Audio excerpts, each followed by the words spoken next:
یہ تو پہلے ہی معلوم تھا کہ افغانستان میں طالبان کی اگر حکومت آ بھی جاتی ہے تو وہاں کا لا اینڈ آرڈر جو ہے وہ متاثر رہے گا، کیونکہ طالبان کا جو ٹریک ریکارڈ ہے وہ بھی ظلم و تشدد، جبر و استبداد میں سے بھرا ہوا ہے۔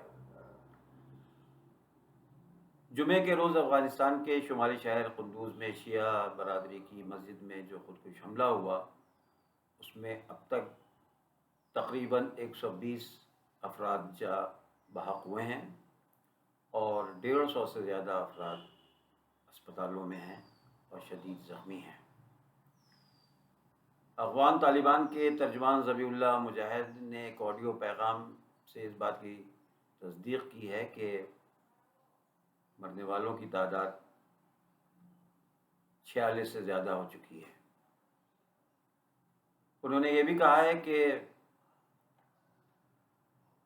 ان فسادیوں کو ٹھکانے کو اسلامی امارات کی فورسز نے ختم کر دیا ہے۔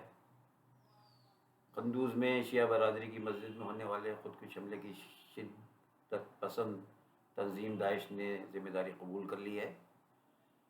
اس سے قبل عینی شاہدین اور اسپتال ذرائع نے ہلاک ہونے والے افراد کی تعداد تقریباً 25 بتائی تھی، اور عالمی برادری نے اس واقعے پر مذمت کا اظہار کیا ہے، لیکن عام طور سے جو مسلم ممالک کی سیاست پر اور حالات پر نظر رکھتے ہیں، ان کا کہنا ہے کہ افغانستان بے قابو ہو چکا ہے اور بالخصوص اقلیتوں کے لیے ان کے دل میں جگہ بالکل نہیں ہے۔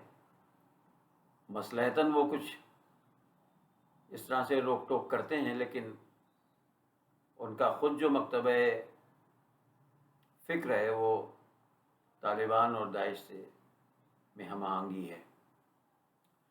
بہرحال ٹویٹر پر اس واقعے کو بہت بری طرح سے اس کی مذمت کی جا رہی ہے، اور بہت سوشل میڈیا پر زیادہ تر افراد یہ کہہ رہے ہیں کہ اس کی مذمت جو لوگ نہیں کر رہے ہیں وہ انسانیت سوز واقعے کے حامی یا مددگار ہیں۔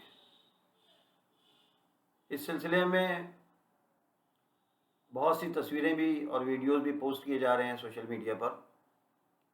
بعض تصویریں ایسی ہیں جو آپ کو دل شکستہ کر دیں گی اور آپ ان کو دیکھ نہیں پائیں گے۔ نمازیوں کے جسم کے ٹکڑے ستون اور محراب اور منبر تک پائے گئے ہیں۔ ایک وقت ایسا بھی آیا کہ جب شہداء کی تعداد زیادہ ہو گئی اور میتیں اٹھانے والے اور زخمیوں کو اسپتال لے جانے والوں کی تعداد مختصر تھی۔ بہرحال ان حالات میں عالمی برادری کس طریقے سے نپٹے گی اور خود طالبانی حکومت کس طرح سے ان معاملات کو روکے گی، یہ ایک اہم سوال ہے، کیونکہ افغانستان میں حالات اعتدال پر نہیں ہیں اور کسی وقت بھی کچھ ہو سکتا ہے، یہ وہاں کی تاریخ بتا رہی ہے۔ امید ہے کہ آپ کو ہمارا چینل اور ایک مختصر سا یہ تبصرہ پسند آیا ہوگا۔